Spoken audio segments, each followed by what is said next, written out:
네, 20대 대통령 선거 꼭 30일 앞으로 다가왔습니다. 대선 주자들 보신 것처럼 열심히 뛰고 있습니다. 하지만 지금 1, 2위 지지율은 접전 양상이고요. 판세는 대부분의 평론가들이 안개 속이다 이렇게 평가를 내놓고 있습니다. 남은 30일 각 당의 전략도 알아보고 남은 변수는 무엇이 있는지 그리고 현재 판세, 앞으로의 전망도 짚어보겠습니다. 정치부 국회 팀장 맡고 있는 박수정 기자 그리고 최진 대통령 리더십 연구원장 두 분 모시고 함께 알아보겠습니다. 어서 오십시오. 안녕하세요. 안녕하십니까. 안녕하세요. 네. 안녕하세요. 앞서 영상 구성으로 봤습니다만 이재명 후보는 노무현 전 대통령 묘역을 찾아서 눈물을 흘렸습니다. 네. 그리고 윤석열 후보는 광주를 찾아서 눈이 내리는 속에 고개를 숙였습니다. 자, 두 후보의 행보 박 기자는 어떻게 보고 있어요? 네. 주말에 이 D-30이라고 하는 날짜가 굉장히 또 중요한 분수령이 되는 때거든요. 예. 이때 지지율이 사실상 거의 결정이 된다라는 말들이 많기 때문에 두 후보가 어떻게 보면 전략적으로 주말에 행보를 정했습니다. 그렇군요. 네, 이재명 후보는 이제 부울경을 찾았고요. 부울경, 특히 봉화마을을 찾아서 노무현 전 대통령을 떠올리면서 그 적통성을 강조하면서 네. 노무현의 뒤를 잇는 후보 주자는 바로 나다라고 하는 점을 강조를 하면서 예. 또 그 이야기를 하면서 또 눈물까지 쏟았거든요. 예. 그 현장을 취재했던 기자들의 이야기를 들어보면 눈물을 쏟는 모습이 굉장히 다 놀라워했다라고 다들 눈물까지 쏟을 줄은 몰랐다라고 얘기를 했는데 그만큼 절박하고 절절한 심정을 표현했다는 이야기도 있고 예. 노무현 전 대통령 서거 당시를 떠올리면서 가슴이 아파서 눈물을 흘렸다라는 이야기가 나왔는데요. 예. 어쨌든 그 모습을 통해서 친문 지지층을 결집하려고 하는 행보를 했다라고 볼 수 있겠습니다. 네. 또 윤석열 후보는 제주, 광주를 찾았습니다. 가장 취약한 지지층이 있는 지역인데요.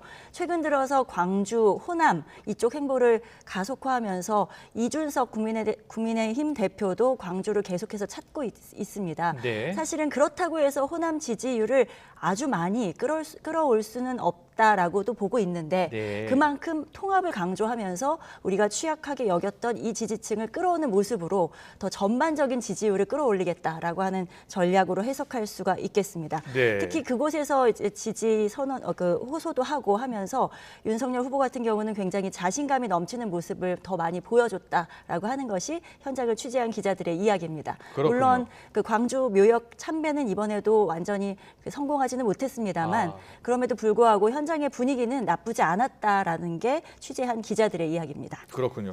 최진 원장님은 어떻게 보셨어요? 대선 한 달을 앞둔 두 1, 2위 후보가 찾은 곳. 그러니까 어떻게 이재명 보면- 예. 후보는 집토끼 그리고 윤석열 후보는 산토끼를 잡는데 더 공을 들이고 있는 것 같다. 그렇게 해석하시는군요. 느낌을 받았습니다. 예. 예. 지금 지지율이 30% 중후반대를 오르내리고 있는 이재명 후보 입장에서는 예. 문재인 대통령의 지지율인 40%만 넘어도 안정적으로 갈 수 있겠다라는 판단 하에 예, 부산 경남에서 공을 좀 많이 들이는 것 같고요. 네. 그리고 이제 윤석열 후보 같은 경우는 이제 어느 정도 40% 정도 안정적인 선은 넘었기 때문에 더 집토끼 외연을 확장하자는 네. 전략하에 호남을 집중적으로 좀 공략하는 것이 딱 두 후보가 이번 주말에 좀 대비가 되는 모습이었습니다. 그렇네요. 그런데 대선을 한 달 앞두고 지지층을 결집하는 전략과 외연을 확장하는 전략 두 전략 가운데 어느 전략이 주요할 것으로 보세요? 원래 이제 대선 때마다 다르지만 이번 대선 때 같은 외연 확장에 열중을 해야 되는 거죠. 왜냐하면 네. 지금 이번 대선은 이제 분노 대선, 이거 진영 대선의 극치를 달리고 있기 때문에 예. 외연을 확장하는데 시간을 조금 더 훨씬 더 할애하는 것이 그렇군요. 전략적으로도 유리하다고 봅니다. 이미 열성 지지층들은 지지할 만큼 다 결집을 해 있다고 봅니다. 그렇군요. 근데 최근 눈에 띄는 게요. 이재명 후보도 그렇고 윤석열 후보도 그렇고 또 안철수 후보까지도 노무현 전 대통령에 대한 향수를 자극하는 메시지를 계속 내놓고 있습니다. 어떤 이유가 있을까요? 그게 왜 그러냐면요. 예. 이게 지금 친노 진영, 당시 노무현 대통령 상당히 이 공정이나 정의를 많이 강조했었지 않습니까? 그래서 이번 경선 과정에서 친노, 노무현 지지층은 주로 이낙연 후보를 지지했었습니다. 근데 예. 이낙연 후보가 경선에 지고 나온 다음에 곧바로 이재명 후보에 가지 못하고 어떻게 보면 제3지대에 약간 머물러 있거든요. 네. 어떻게 보면 부동층이나 중도층 비슷하게 있는 겁니다. 그래서 친노를 잡으려고 지금 각각 캠프마다 지금 공을 들이고 있죠. 그렇구나. 공정과 정의를 상징하는 노무현 전 대통령을 이번 선거 대선과 맞춰봤을 때 어느 정도 같은 방향이다 이렇게 보고 있나 봐요. 알겠습니다. 오늘 각 후보 서울로 올라왔습니다. 자, 네. 오늘 행보는 어떻게 됩니까? 네, 후보들 오늘은 이제 상징적으로 한마디로 표현하면 두 후보 모두 이재명 후보와 윤석열 후보 모두 중도층 공략이라고 키워드를 잡을 수 있겠습니다. 네. 이재명 후보는 오늘 전직 장 차관 100여 명이 참석하는 국정연구 포럼 출범식에 참석해서 축사를 했거든요. 예. 이 자리에는 정세현 전 통일부 장관 그리고 박승 전 한은 총재 등이 참석을 했고 이런 인사들이 상임 고문과 또 공동위원장을 맡은 포럼이었는데요. 네. 이 연구 포럼에 참석한 인사들이 이재명 후보에 대한 지지 선언을 했습니다. 그러니까 이재명 후보는 이 인사들이 김대중 정부, 노무현 정부, 문재인 정부에서 그 국정 운영을 맡았던 인사들이었거든요. 그래서 그 인사들의 힘을 등에 업고 역시나 나는 이 민주정부의 그 뒤를 이을 계승을 할 적임자다라고 하는 부분을 드러내는 그런 행보를 보였다고 볼 수 있겠습니다. 예. 반면 윤석열 후보는 대한상공회의소에서 특별 강연을 했는데요. 기업인들을 만난 자리에서 경제 비전을 다시 한번 강조했습니다. 윤석열 후보가 아무래도 정책 부분이 조금 약하다라고 하는 평가가 있었는데 예. 그걸 극복하는 모습을 최근에 또 많이 보이고 있거든요. 또 정책적인 부분을 많이 강조하고 공약을 계속해서 내고 있는데 오늘도 역시 디지털 전환 이라고 하는 그 키워드 또 미중 갈등, 기후 변화라고 하는 그런 패러다임 속에서 어떻게 나아가야 할지 그 방향을 제시를 했습니다. 그런 모습을 통해서 국정 운영 능력을 보여주고 나야말로 이 나라를 이끌어갈 지도자다라고 하는 면을 부각하는 데 애를 썼습니다. 예. 최 변호사님 오늘 두 후보의 행보를 어떻게 보셨어요? 예, 그러니까 정확하게 두 후보의 행보도 대비가 되는 것 같아요. 이재명 그렇군요. 후보 같은 경우는 본인 어떤 행정가행 리더십을 좀 보여주는 데 좀 주력을 하는 것 같고 예. 그리고 윤석열 후보 같은 경우는 이제 경제 정책 전문가의 이미지를 좀 부각하는 데 역점을 둔 것 같은데 네. 이런 후보의 사실 본인의 어떤 리더십의 약점, 취약점 보완하는 건데 사실 일찍 했었어야 됩니다. 이거를 이미 대통령 경선 초기부터 지속적으로 이거를 반복적으로 행정가형, 경제 전문가 이걸 보여줘야 되는 건데 지금 한 달 남짓 남겨두고 좀 이런 모습을 보여주는 거 조금 늦은 감이 있죠. 앞으로 경쟁이 좀 치열해질 거라고 봅니다. 알겠습니다. 자, 30일 앞두고 각종 여론조사 쏟아지고 있는데요. 우리 박소정 기자는 이번 여론조사 어떻게 나왔는지 한번 물어보고 좀 분석 부탁드리겠습니다. 네, 이번 대선 한마디로 표현하면 모든 언론 많이들 분석하고 있습니다만 안개 대선이다라고 하는 말로 표현할 수 있겠습니다. 정말 그야말로 안개 속입니다. 어느 쪽이 이길지 그 누구도 장담할 수가 없는 판세입니다. 최근 나온 여론조사의 추이를 보면 그 흐름을 알 수 있는데요. 지금 그래픽으로 나오고 있습니다만 KSY가 TBS 의뢰로 이틀 동안 실시한 여론조사 결과는 이재명 후보가 38.4%, 윤석열 후보 44.6%였는데 이재명 후보는 0.5%포인트가 올랐고요. 윤석열 후보는 3%포인트가 올라서 조금 더 오름폭이 컸습니다. 그리고 정의당 심상정 후보가 2.9%, 안철수 후보가 좀 빠졌습니다. 원래 10%대를 넘었었는데 8.3%로 한 자릿수대로 내려앉았습니다. 또 다른 조사를 하나 더 보겠습니다. 리얼미터가 오마이뉴스 의뢰로 실시한 조사 결과를 보면요. 이재명 후보가 0.4%포인트 떨어진 38.1%, 윤석열 후보는 3.2%가 올랐습니다. 43.4%였습니다. 이 두 결과를 보면 아무래도 윤석열 후보가 조금 더 상승세에 있다 이렇게 볼 수가 있습니다. 그럼에도 불구하고 오차 범위 내에 들어있는 모습을 볼 수 있거든요.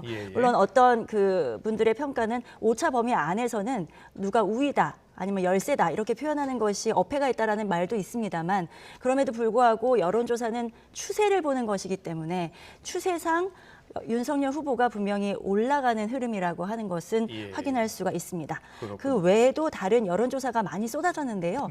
대부분 오차범위 안에서 접전을 벌인다는 결과가 좀 많이 나왔고요.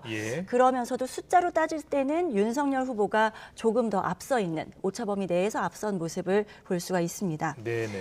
하지만 그 요약하자면 윤석열 후보가 앞서 있지만 접전을 벌이고 있다. 그리고 중요한 것은 지금 이른바 김희경 리스크, 이재명 후보의 배우 배우자인 김혜경 씨의 리스크가 새롭게 터져 나왔는데요. 예. 그 리스크가 얼마나 이 지지율에 영향을 미칠 것인가가 이번 주말의 관전 포인트였는데 예. 아주 큰 그러니까 당락을 좌우할 만큼의 대선판을 흔드는 변수는 되지 않았지만 어쨌든 부정적인 영향은 있었다라고 볼 수 있겠습니다. 그렇게 분석을 하시는군요. 알겠습니다. 최준 원장님은 어떻게 보셨어요?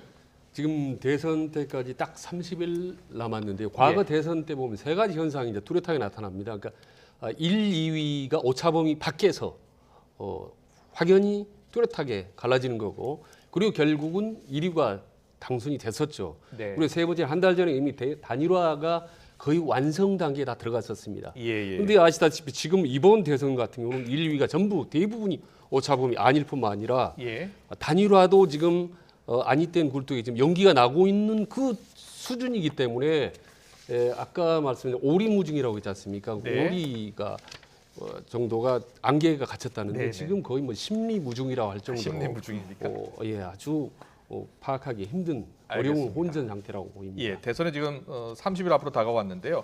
과거 대선 때 30일 앞둔 여론조사는 어떻게 나타났고 결국 그 여론조사가 대선까지 어떻게 이어졌는지 자 그걸 한번 분석을 해보겠습니다. 최준 원장님, 네. 역대 대선 여론조사와 득표율 어떻게 나오고 있습니까?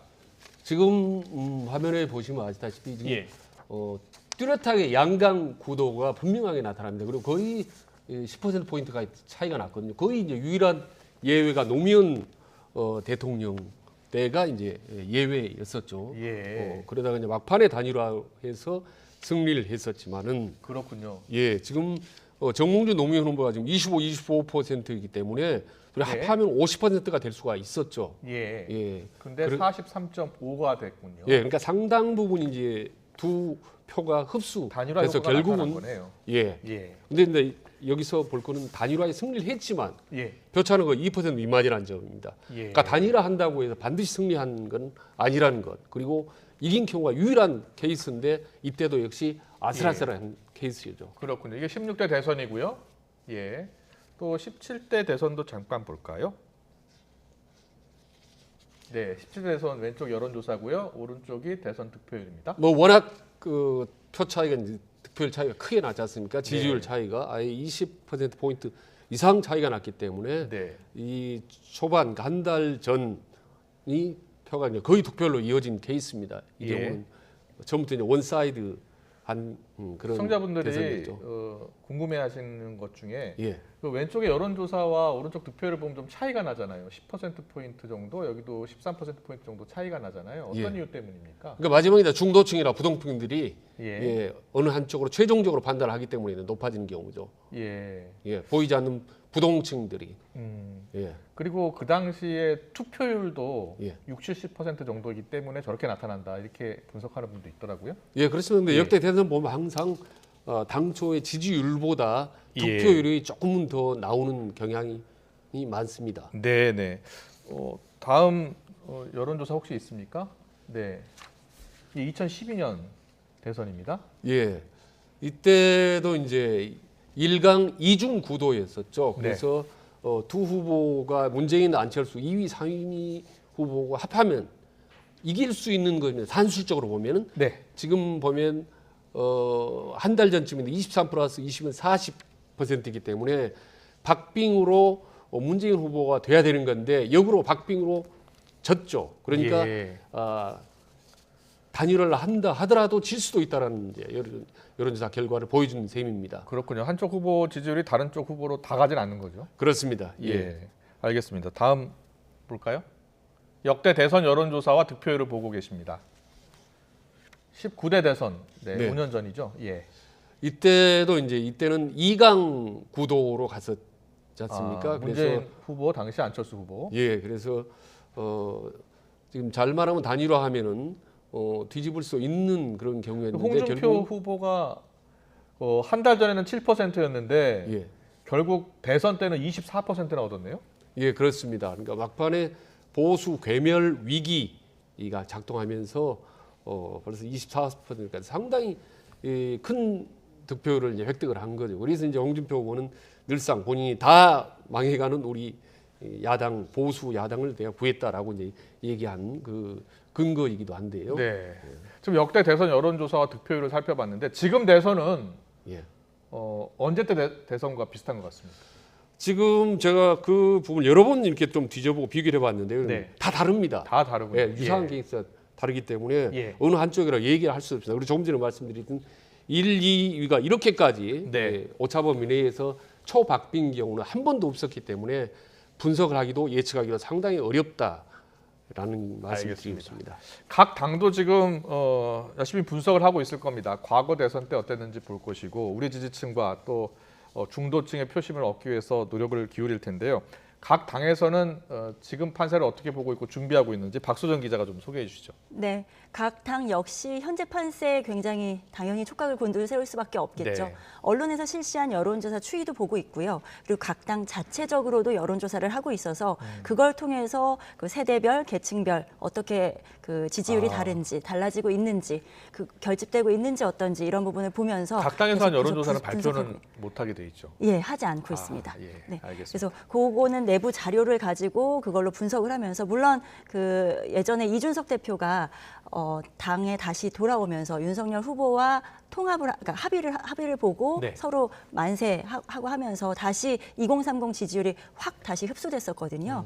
그래서 그게 내부 자체적으로 여론조사를 돌려봤을 때 이틀 만에 20대, 30대 남성 지지율이 이틀 만에 다시 복귀됐다라고 하는 내용의 그 내용을 암시하는 글을 페이스북에 올리거나 한 적은 있었습니다. 예, 예. 하지만 공식적으로 그걸 공표한 적은 없습니다. 그렇군요. 그래서 예. 하지만 각 당이 바라보는 판세, 뭐 어느 정도 여론조사를 보는 눈은 비슷하겠지만 그걸 보고 우리 당의 우리 후보에게 유리하느냐 불리하느냐를 보는 눈은 조금씩 다릅니다. 예. 제가 그래서 직접 각 당의 선거 대책 수장들을 직접 만나서 인터뷰를 해봤는데요. 네. 이번 판세를 어떻게 현재 보고 있는지 직접 들어보겠습니다. 네.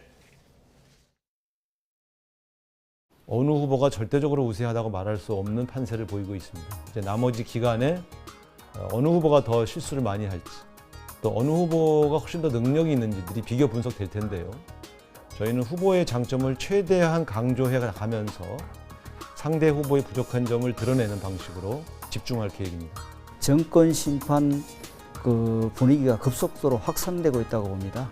우리 후보가 점점 그 상승 분위기를 주도할 것이라 이렇게 보고 있습니다만은 긴장의 끈을 놓을 정도는 아닙니다. 그래서 더 겸손하게 국민들께 다가가고 진솔하게 국정 운영 능력과 비전을 보여드릴 생각을 가지고 있습니다.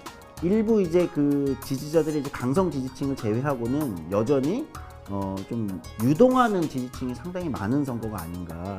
진보 정당의 어떤 필요성 또는 존재감 이런 것들을 어떻게 더 시민들한테 좀 각인시킬 수 있고 또 설득력 있게 말할 수 있을까. 이 고민이 사실 많은 거예요.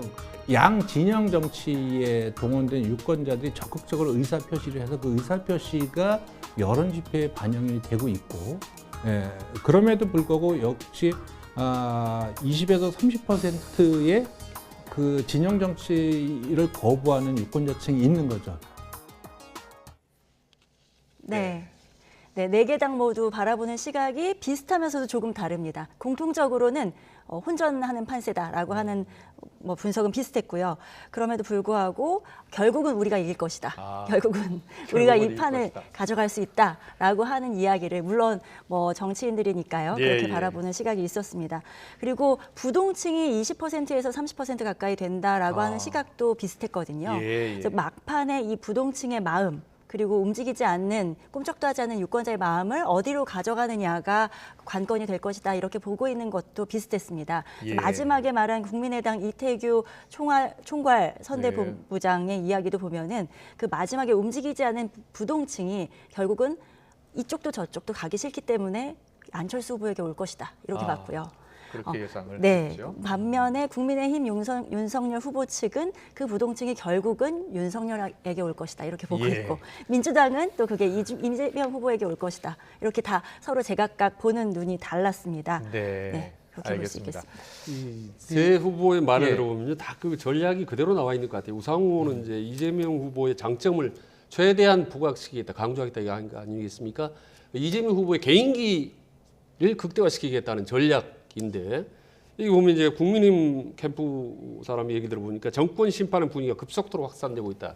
그러니까 정권 심판론을 극대화시키겠다는 전략이거든요. 네. 그래서 민주당은 사람이란 이재명이 사람을 개인을 부각시키겠다는 거고 국민의힘은 정권 심판론의 흐름, 이 시대적 흐름을 부각시키겠다는 거죠. 우리가 어떻게 보면 사람 대 흐름의 대결이다. 네. 그러니까 이재명 후보는 어떻게 보면 윤석열 후보 대결이보다는 정권 심판론이라는 거대한 흐름, 예. 어떻게 보면 보이지 않는 괴물하고 싸우고 있는 거기 때문에 상당히 힘든 거죠. 이거는요.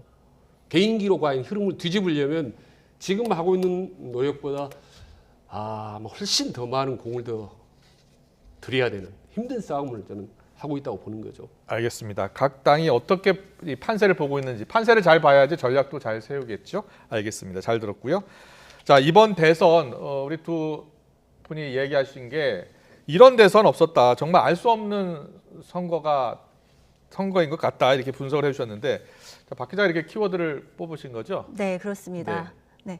뭐 많은 분들이 얘기합니다. 이번 대선처럼 참 좀 죄송한 표현이지만 보기 싫은 대선도 없다. 비호감 선거. 네, 예. 비호감 선거라는 말 워낙 많이 나오고 있고요. 그리고 여러 가지 측면에서 특이하다. 예. 이런 대선 본 적도 없다라고 하는 말들을 많이 합니다. 그래서 뽑아봤습니다. 이런 예. 대선 없었다. 그렇게 뽑았군요. 무엇이 이렇게 다른가? 네. 다른 대선과 다른가? 예, 예. 그래서 D-30 정도면 거의 판세가 확정됐다고 봐야 되는데 이번 대선만큼 이렇게 판세를 확정됐다고 볼 수 없는 대선은 없지 않는가. 근데 그 요인이 무엇인가를 좀 꼽아봤는데요. 네네. 크게 좀 한 3가지 정도로 정리했습니다. 3가지요? 예. 네. 먼저 첫 번째는 배우자 리스크입니다. 물론 배우자만의 리스크는 아닌 것 같고요. 특히 거대 양당 후보들에게는 여러 가지 리스크들이 계속해서 산적해 있다라고 예. 할 수 있겠죠. 특히 최근에 그 이재명 후보의 배우자 김혜경 씨의 리스크가 터져 나오면서 그 녹취록이 나왔죠. 그 김혜경 씨의 녹취록은 아니었고 예. 그 밑에서 일했던 사무관과 그 밑에 일한 또 비서와의 녹취. 그래서 과잉 의전 논란이 불거졌는데요. 그리고 그 이전에는 그 윤석열 후보의 배우자인 김건희 씨의 녹취록이 또 문제가 됐습니다. 그래서 저는 이번 대선의 또 하나의 키워드 중에 하나는 녹취록이지 예. 않을까. 배우자 어쩜 이렇게 리스크. 녹취록이 끊임없이 터져 나오는 이런 대선판이 있을 수 있을까 하는 생각이 예. 들었거든요. 예. 근데 지금 현재 가장 조금 더 뜨거운 부분은 김혜경 씨의 녹취록입니다. 김혜경 씨와 관련된 녹취록. 과잉 의전 녹취록도 나온 데 이어서 예. 법인카드를 사적으로 유용했다는 의혹까지 나와 있는 상태고요.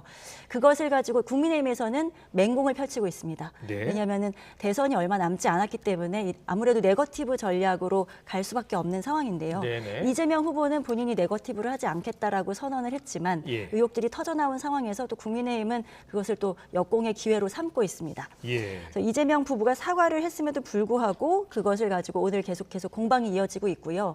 오늘 국회에서는 예산결산위원회가 열렸는데 예산결산위원회에서 예산 관련 논의보다 대선 대리전이 펼쳐져서요. 양 후보에 대한 그 리스크 공방이 계속해서 이어졌습니다. 그래서 국민의힘 쪽은 김혜경 씨와 관련된 의혹을 계속 제기했고요. 예. 민주당 쪽에서는 김만배 녹취록이라고 하죠. 네. 그 정영학 씨와 김만배 씨가 나눴던 그 녹취록이 나온 것을 가지고 윤석열 후보를 향해서 공세를 펼쳤습니다. 네. 그래서 이렇게 계속해서 리스크를 가지고 서로 공격하는 대선 마지막까지 이 부분은 계속되지 않을까 하는 생각이 들고요. 예. 또 그 양 당이 계속해서 제보를 받고 있다. 여러 가지 제보가 계속 들어오고 있다라고 하는 이야기도 하고 있어서 어디까지 이게 파헤쳐질 것인지 또 어디까지 네거티브가 이어질 것인지는 알 수 없는 상황이다. 네. 이렇게 볼 수 원장께서는 이 있겠습니다. 배우자 리스크가 예. 선거 막판까지 큰 영향을 미칠 것으로 보십니까? 계속 종편이나 언론들은 계속 보도를 하고 유론하고 국민적 관심을 끌 겁니다. 네. 그러나 지지율 막판 승패에 결정적인 영향을 미칠 거라고는 생각지 않습니다. 그렇군요. 물론이 반문만 하더라도 그렇게 온 나라가 떠들썩했지만 결국 이후 지지율 조사를 해보니까 예. 별 변동이 없거나 오히려 더 올라갔던 그게 어떤 이유 현상이기 때문입니까? 때문에 희한한 현상이에요. 그래서 이번은 저는 과거 역대 대선에 비해서 아주 희한한 3다 대선이라고 말씀드리지 않습니까? 3가지가 많다 그래서 후보들의 문제가 이렇게 많은 대선이 없었고 그다음에 예. 조금 전에 말씀 이제 여야 후보 간에 또 배우자의 문제가 이렇게 많았던 게 없었고 그다음에 중도층이 이렇게 또 많았던 적이 없습니다. 그래서 예. 후보 본인과 배우자 이렇게 서로 간 문제가 많기 때문에 웬만한 큰 이슈 네. 큰 게 터져가지고는 서로 별로 영향이 안 되는 거죠. 서로 문제가 많기 때문에. 그렇군요. 별로 영향이 그렇다면요. 먹히 들어가지 앞으로 않는 30일 남았는데 판세를 가를 최대 변수를 뭐로 보고 계세요? 저는 몇 가지 굳이 하나만 꼽는다면 저는 이대남이라고 뽑습니다. 20대 남자 표. 아, 제가 지금 3, 4개월 전부터 표가 윤석열, 이재명 오르락 내려갈 때 면밀히 들어보면 항상 그 변수에는 20, 30대가 있었고 더 깊이 들어가면 20대가 있었습니다. 어쩔 때는 30대가 전혀 움직이지 않을 때가 있고, 근데 20대는 항상 움직였습니다. 아, 그래서 20대는 아시다시피 뭐 여가부 폐지라든지 군대 예. 뭐 병사 월급 200만 원이라든지 혹은 뭐 탈모 방지 보험 문제 이런 민감한 그 민생 문제에도 바로 표가 금방 여야를 넘나들거든요. 근데 20대가 그럼 줏대가 없는 거냐면 전혀 그렇지가 않습니다. 네. 상당히 예민하고 민감하고 맹철하게 관찰을 하고 있다가 윤석열 괜찮으면 바로 옮기고 이게 아니다 싶으면 바로 이재명 쪽으로 옮겨가는 겁니다.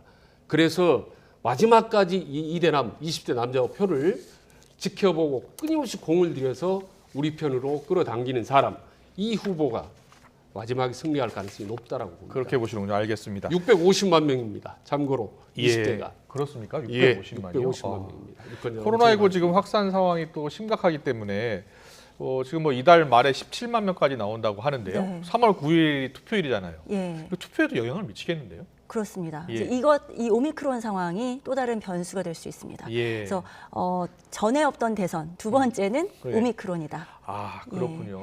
물론 2년 전에 치렀던 총선 때도 코로나 상황이 변수가 됐습니다. 예. 하지만 그때 그 총선 처음 치르는 총선이어서 사람들이 처음에는 막 우왕좌왕하고 이게 도대체 어떻게 될 것인가라고 걱정들을 많이 했는데요. 예. 생각보다 총선이 무사히 잘 치러졌다는 평가를 받았죠. 근데 또 그때와 지금이 또 다릅니다. 왜냐하면 그때는 확진자가 하루에 뭐 수백 명에서 많아야 1000명을 오가지 않는 때였는데요. 지금은 그때 10배, 20배가 넘습니다. 벌써 3만 명, 4만 명을 예. 가까이 오르락 내리락 하고 있고 네. 앵커께서 말씀하신 대로 이달 말이면 10만 명을 넘을 것이다라는 예, 예측이 나오고 있거든요. 그래서 이 정도 숫자는 투표율에 영향을 미칠 수 있는 숫자입니다. 네. 총선 때는 몇백 명, 몇십 명, 뭐 요 정도 수준이기 때문에 투표율까지 영향을 미치기에는 쉽지 않았거든요. 근데 예. 그때 총선 당시에는 확진자는 투표를 할 수가 없었습니다. 그랬군요. 자가격리자는 오후 6시 이후 다른 사람들이 투표를 마친 이후에 와서 대기하다가 별도의 공간에서 투표를 하고 갈 수 있도록 그렇게 조치를 했었거든요. 이달 말에 하루에 20만 명 나오면요? 네, 20만, 100만 명 아닙니까? 그렇습니다. 근데 일주일 동안 격리를 해야 되잖아요. 네, 맞습니다. 그렇다면 투표를 어떻게 해야 됩니까? 네, 사전 투표까지는 가능합니다. 아, 예.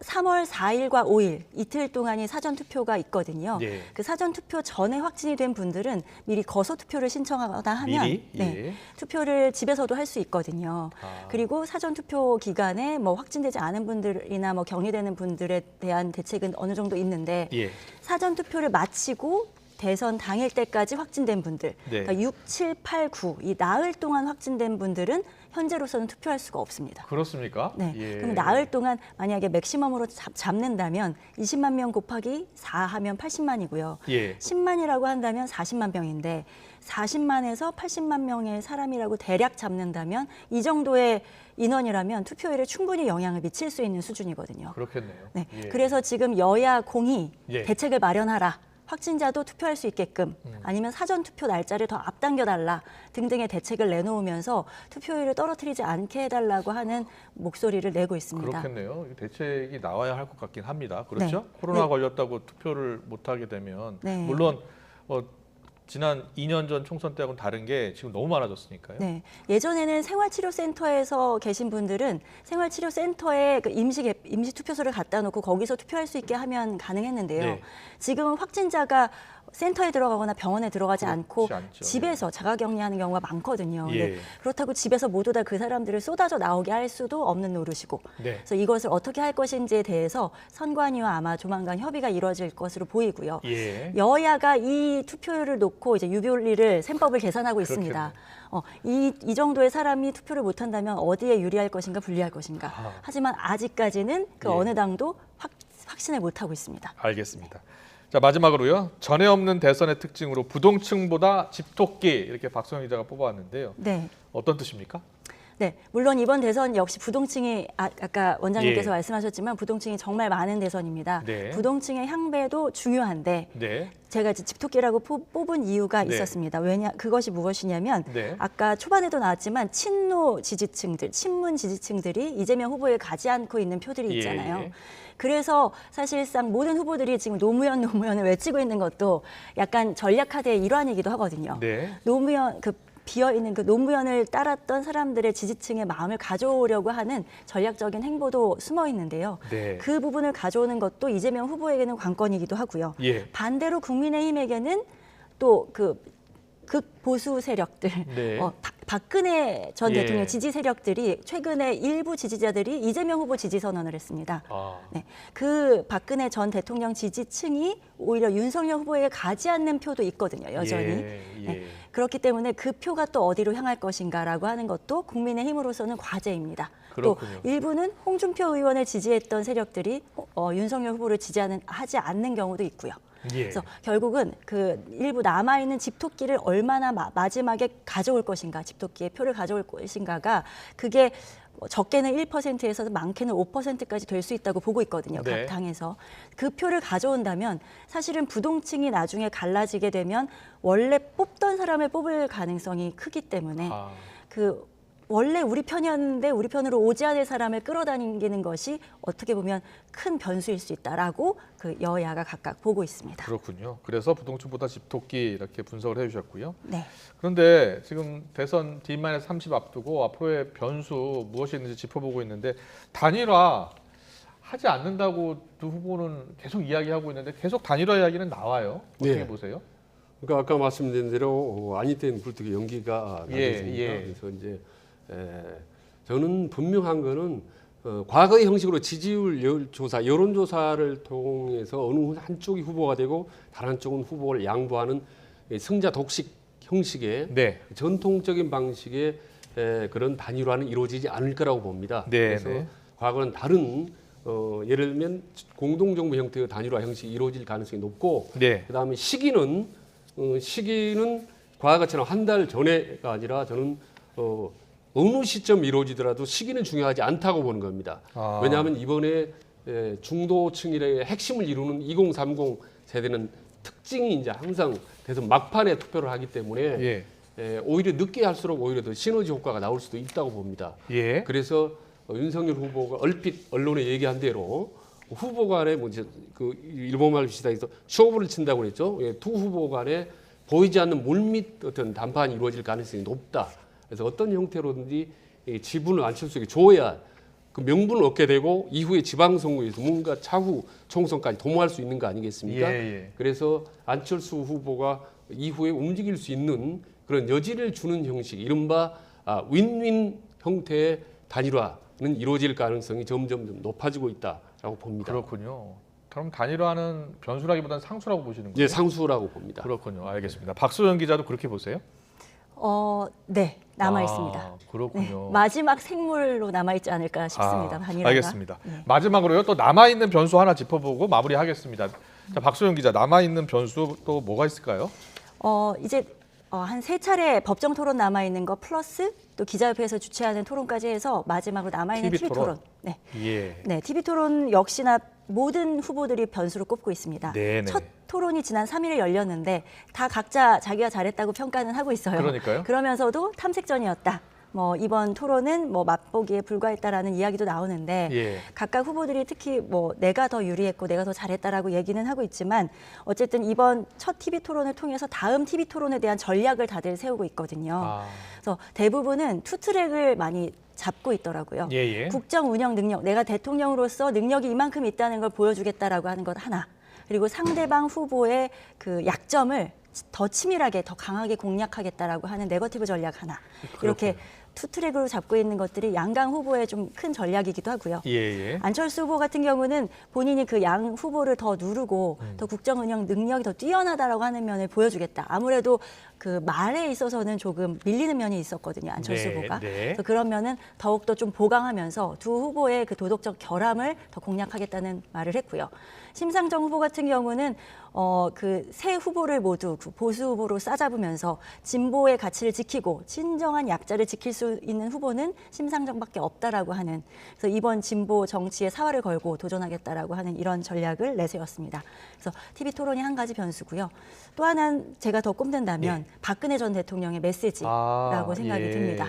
박근혜 전 대통령이 이제 그 사면복권이 된 뒤에 현재 아직까지 병원에 입원해 있는데요. 그렇군요. 네, 원래는 이달 초에 퇴원을 할 예정이었는데 치료가 더 길어지면서 아직 입원해 있는 상황입니다. 이달 안에는 퇴원할 것으로 예상이 되는데 나오면서 과연 어떤 메시지를 남길 것인가. 예.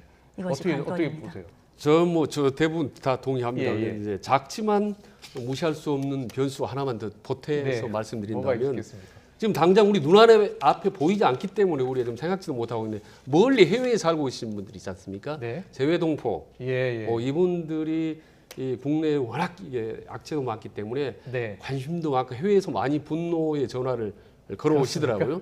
그래서 재외동포 우리 유권자를 220만 하는데 네. 투표율은 낮았습니다만은 모르겠습니다. 이번에 지금 초박빙 0.1% 중도표가 아쉬운 시점에 네. 만약에 해외에 계신 동포들이 야 우리 안 되겠다 해서 집중적으로 투표율이 높아진다면 의외의 변수가 될 수도 있겠다라는 생각을 합니다. 재외동포 투표율까지. 재외동표.